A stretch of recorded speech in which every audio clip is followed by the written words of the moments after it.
Hello everyone, welcome to Lost in the Real. Anyone who speaks their opinion on the internet for a living, or otherwise, is bound to get the wrath of the troll.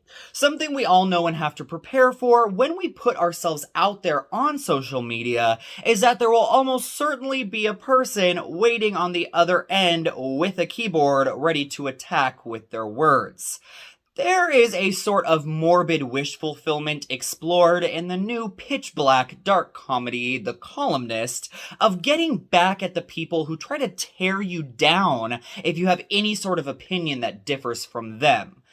But I'm not sure if the film actually succeeds in having anything worthwhile to say. So, let's talk about it.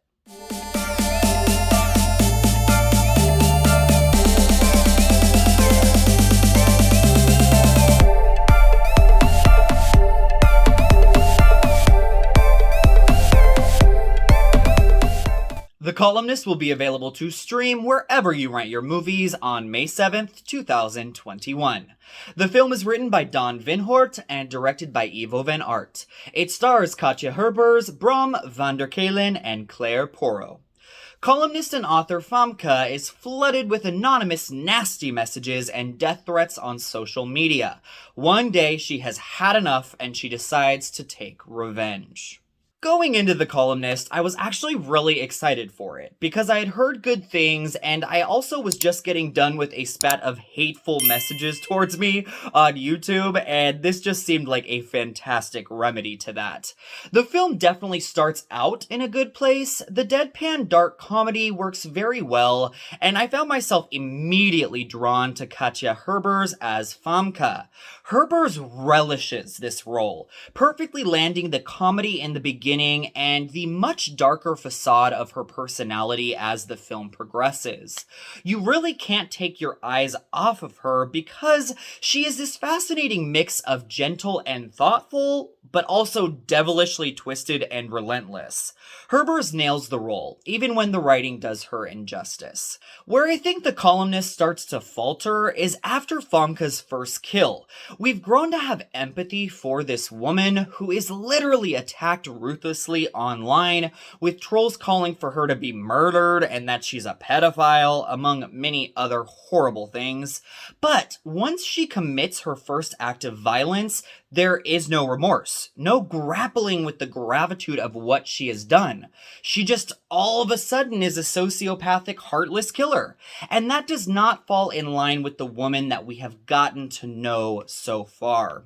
As the kills continue, I started realizing that the comedy had pretty much disappeared, and this just straight up became a violent satire, which I was okay with, but the kills needed far more sprucing up and a little bit more creativity. I also came to the realization that there were absolutely no women who were harassing her at all, or at least whom she decided were worth getting revenge on. Which, even though I completely get that most trolls do happen to be men, I would have liked to have seen that be balanced out. I do think that the film nails the ending though, which has a huge impact, even if it is a bit on the nose for its own good.